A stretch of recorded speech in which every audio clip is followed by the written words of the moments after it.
Well, it is still one of the great tournaments of college basketball, at least exposure and the way everybody looks at it.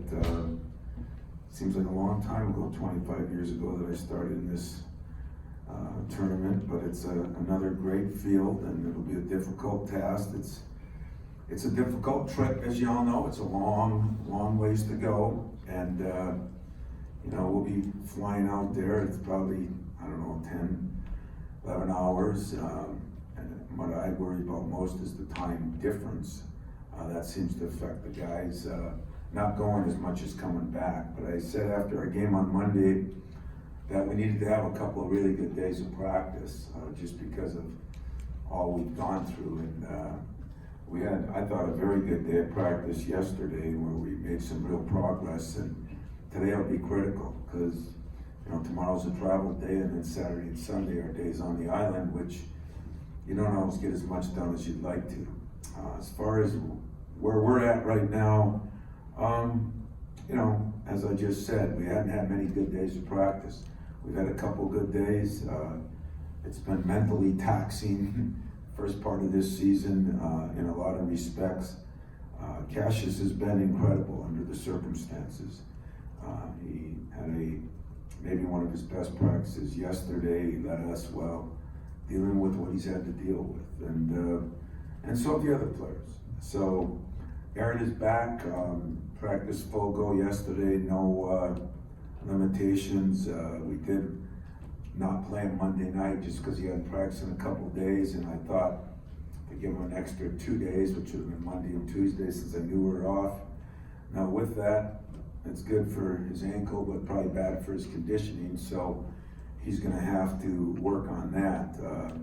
And we need to continue to get probably contributions from Thomas, Rocket, Marcus, Gabe, Malik. Every one of them is doing something. And now what you look for as a coach, or I hope as a player, is for some consistency. I think we've got to get a little more consistent and kind of know what we're going to get out of each guy. The one thing that was brought to my attention as I was out recruiting Tuesday by a couple other Big Ten coaches was, McQuaid was an interesting guy, and we've kind of missed the consistency he brought every day of practice, every day in the locker room, every game. Never did he let things bother him. He just played the game to win. He was kind of like the modern day Draymond, where winning was the most important, and that's no slight on any guy we got. It's just different things bother different people. And yet it's hard for me to figure out what's bothering anybody after what we've gone through. I don't know if it's more the situation or each individual guy, but I think the practices had to increase. I think they did yesterday. Today's going to be hopefully another good one, and we'll move on. Virginia Tech, God, it's hard to believe they've got a couple kids sitting out in a transfer, but last night they made 21 threes. That's a lot of threes in a game. We made 28 or 9 for the year. They're shooting almost 50% from the field, averaging more than 13 made threes a game. And probably more important than that is they're shooting almost half their shots or more from the three. Last night they took 37 threes in 62 shots. So a little mind-boggling there, but Landers Noli is a freshman who redshirted last year, and he's been their leading scorer, 20 points a game. Allen scoring 12 points a game.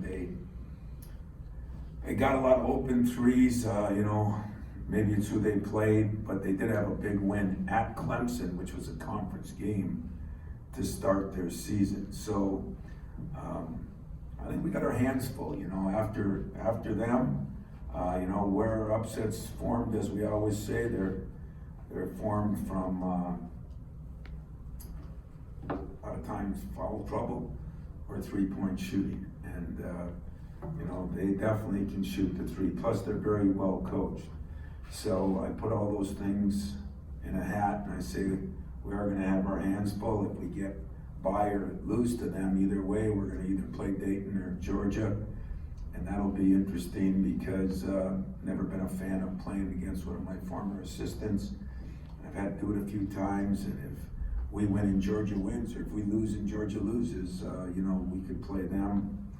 And you know, if everything went like Spartans hope it goes, you know, you could win a couple games and get Kansas in the finals. So the schedule does not get any easier, and yet I think we're in a little better place. I think we're making a little bit of progress, and that's what we're going to continue to try to do. Questions? Tom, every Spartan fan in the world is asking